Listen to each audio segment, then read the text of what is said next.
let's talk Passover. We are going to talk some of the crazy, amazing details that prove that Jesus, Yeshua, the Messiah, is the Passover lamb. I'm also going to break down the word Passover, Pesach, in Hebrew, and it's amazing. So let's start by reading Exodus 12. Now the Lord spoke to Moses and Aaron in the land of Egypt, saying, "This month shall be your beginnings of months. It shall be the first month of the year to you. Speak to all the congregation of Israel, saying, on the 10th of this month, every man shall take for himself a lamb according to the house of his father, a lamb for a household. And if the household is too small for the lamb, let him and his neighbor next to his house take it according to the number of persons. According to each man's need you shall make your count for the lamb. Your lamb shall be without blemish, a male of the first year. You may take it from the sheep or from the goats. You shall keep it until the 14th day of the same month. Then the whole assembly of the congregation of Israel shall kill it at twilight, and they shall take some of the blood and put it on the 2 doorposts and the lintel of the houses where they will eat. And they shall eat the flesh on that night, roasted in fire, with unleavened bread and with bitter herbs they shall eat it. Do not eat it raw, nor boiled at all with water, but roasted in fire, its head with its legs and its entrails. You shall let none of it remain until morning.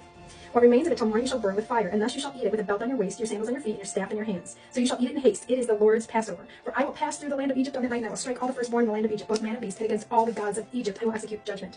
I am the Lord. Now the blood shall be a sign for you on the houses where you are, and when I see the blood I will pass over you, and the plague shall not be on you to destroy you when I strike the land of Egypt.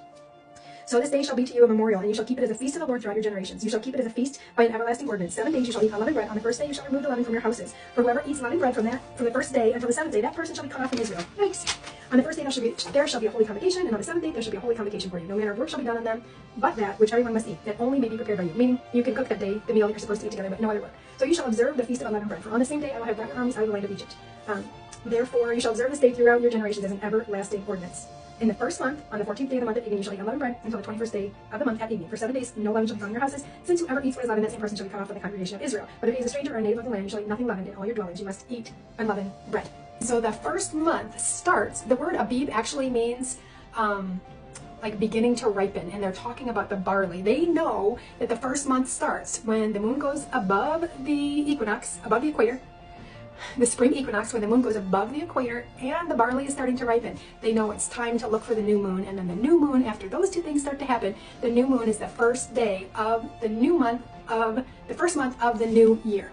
I'm sure you're familiar with the triumphal entry. That's when Jesus rode the donkey into Jerusalem. So when we're comparing this to the Passover lamb, we have to understand how significant it is. We know Jesus is the Passover lamb, but why? How do we know Jesus is the Passover lamb? Well, for many reasons. We know his shed blood was for us, but God went above and beyond. Yahweh went above and beyond to prove that Jesus is the Passover lamb, to fulfill so many prophecies. And one of those prophecies is the timing of everything. And so in this first month, on the 10th day, when they were to choose the lamb, they would go into Bethlehem, they would choose the lamb, and the priest would then bring it into the house to be examined, into Jerusalem. So on that very day, that is when Jesus enters Jerusalem, which is God's house. But even more amazing is that on the 14th day, when the lamb was to be slaughtered, on the 14th day of the first month, when the lamb was to be slaughtered, that is when Jesus was arrested, examined. Now remember, they're looking for the perfect lamb. The priest would take the lamb into the house, protect it for a few days, and then they would examine it to make sure that it was perfect. At this exact time, this is when Jesus was taken and being examined, and he is found perfect. But it's exactly to a T. On the 10th day, it comes into the house. The lamb comes into the house. Jesus comes into the house of God, which is Jerusalem. And then on the 14th day, he's arrested, he's taken, he's examined, and he is crucified on the very day that the lamb is to be slain. So Caiaphas tears his clothing, and in Leviticus, high priests were forbidden to tear their clothing. When he tore his clothing, he gave up his position as high priest, which is so crazy because he was supposed to be the one officiating the Passover. So it was a prophetic fulfillment that Jesus was now the high priest. So he is, as the Passover lamb, he's also taking on the role of forever high priest, the one who absolves everybody from sin with the sacrifice of the Passover lamb. And what's even more crazy is that when the high priest would bring the lamb go to Bethlehem, pick the best lamb, bring it into Jerusalem on the 10th day, and then examine it, and then slaughter it on the 14th. When it was slaughtered, he would come out and say, it is finished. This is Jewish tradition. He would come out and say, it is finished. Well, what did Jesus say on the cross? He said, it is finished when he died. All this is incredible, and there's more, and I will probably do a part 2, but I have to tell you what the word Passover, Pesach, means before I go. So, I studied it in the Paleo Hebrew. I also got myself a new marker to make these little studies way easier for myself and to make them neater for you guys. So I'm going to post a picture of this as I talk. The word Passover, Pesach, in Hebrew, and it's Strong's H6453. The letters are Pe, Samek, and Ket. Pe in the Paleo Hebrew means mouth, speak, or open. Samek means support, turning aside, twisting, and protection. And Ket means fence, inner chamber, gate, separate, and protect. So when you put it all together, in the Paleo Hebrew, the word Pesach, or Passover, actually reads open protection when you separate into the inner chamber through the gate. Oh my gosh. Okay, I'm going to say that again because it's so incredible. Open protection when you separate into the inner chamber through the gate. And that takes us to Isaiah 26.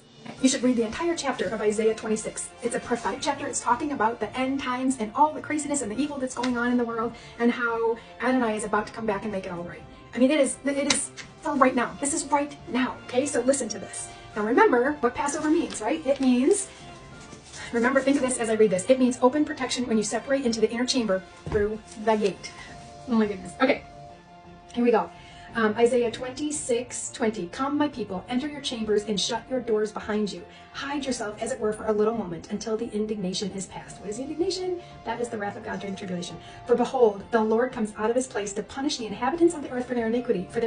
The earth will also disclose her blood and no more cover her slain. So we have Passover that means coming in, an open invitation to come into the inner chamber where there is protection, through the gate where there is protection. We know that Jesus is the gate, correct? And we know that in the end times it says to come into the inner chamber, according to this prophecy. And we know that the Passover is what? It is the blood of the Lamb over the door of our hearts, inviting us in from the straight path, through the narrow gate, into the inner chamber of abiding in Jesus, where we have protection from literally everything, but especially what is coming on the whole earth. And the bride of Christ, according to Revelation Church of Philadelphia, she's the one that gets to escape all the things that are coming on the earth. She is kept from the hour of the trial that is coming on the whole earth. So we are in a season of Passover right now. There's craziness on the earth.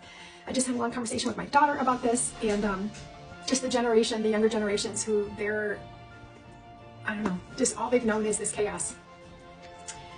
Yeah, and like they're spending their young adult years, their college years and their young adult years in a world where they don't want to leave their homes. Some of them even going as far as being like, in major anxiety and agoraphobia. They don't want to leave their homes.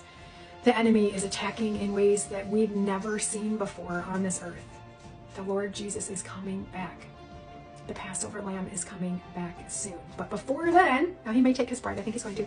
Before then, you have to put the blood of the Lamb over your heart so that the indignation will pass you by. You have to come into the open invitation chamber, into the inner chamber through the gate where there is protection in Jesus. Now, if you are just starting to understand the Passover, if you've been doing Easter and now you're like, oh my gosh, this says an ordinance forever, I want to do that, follow me here, and especially on Facebook and Instagram. I'm doing a lot of Passover posts on both of those places just to show how I'm celebrating with my granddaughters. I'm going to be making unleavened bread. I'll do a video on that. I'm going to be sharing recipes, resources, and just talking about, like we did today, just talking about the mysteries of the Passover Lamb, Messiah, Yeshua, Jesus.